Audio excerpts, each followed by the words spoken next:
I'll stay with you, Dennis Yes, Maloney. Is this the best city that it can be at this tax rate? Oh, you betcha.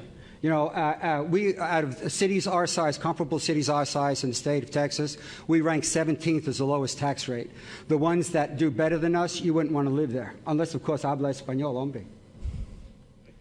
Good evening and thanks for watching KRHD News at 6. I'm Hallie Jones. Outrageous remarks or just a misunderstanding. College Station City Council member Dennis Maloney spoke during a candidate forum Monday with many in the Hispanic community, calling the comments demeaning and insensitive.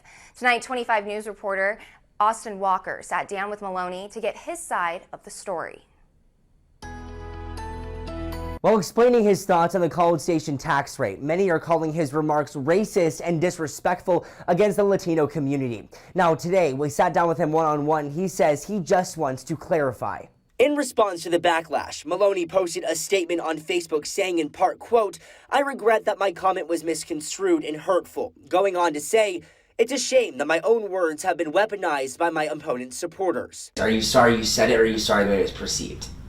Well, had I had more time, it's a forum. You have 1 minute to answer. Had I had more time, I could have explained about the colonials. Maloney says he was comparing the tax rate in College Station to more underdeveloped rural areas of the state, saying if you wanted to find anything lower, quote, "you will have to go into a community where you don't want to live." And I was referring to the colonials down in the southern borders of Texas, where the people do not get the infrastructure and services that they deserve, and then they don't have the tax rate to support it. Maloney insisted he is not racist, pointing out that his wife of 48 years and his 2 children are Hispanic. Coming up at 10 tonight, we'll have that full interview and more on his explanation, so stick with us. Reporting tonight in College Station, Austin Walker, 25 News.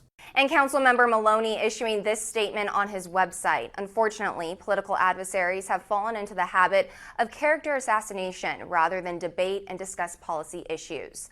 I do apologize that my remark was not taken in the manner of which I intended. I regret that my comment was misconstrued and hurtful to members of our community, especially our Spanish-speaking community of which I am a part of. Still, many in the Brazos Valley Hispanic community say those words aren't enough. 25 News reporter Brittany DeFran continues our team coverage in College Station this evening. That's right, many in the Hispanic community feel what College Station Councilman Dennis Maloney said is hurtful and discriminatory. Dorothy Hernandez, who lives in College Station, said she and her husband are upset and would like to understand what Maloney intended to say with his response.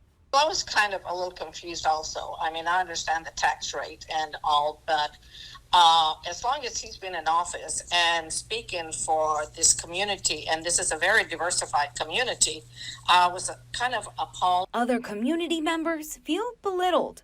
The statement struck me as implying that the Spanish language is less than. We rank 17th as the lowest tax rate. The ones that do better than us, you wouldn't want to live there. Unless, of course, habla español, hombre. Days after Maloney's remark, he says it's unfortunate others have misconstrued his statements, and it's caused hurt feelings, which some say falls short with the Hispanic community in the Brazos Valley. But I do think that if there's anything positive that's come from this, it is that many of us have a great deal of internalized racism. And I can speak to that from my own family lineage. With elections just around the corner, Hernandez hopes to see some change moving forward. More representation for the whole community, for the diversified community that we are. 3 city council candidates, including Maloney, are on the ballot on Election Day this November 2nd. In College Station, Brittany DeFran, KRHD News.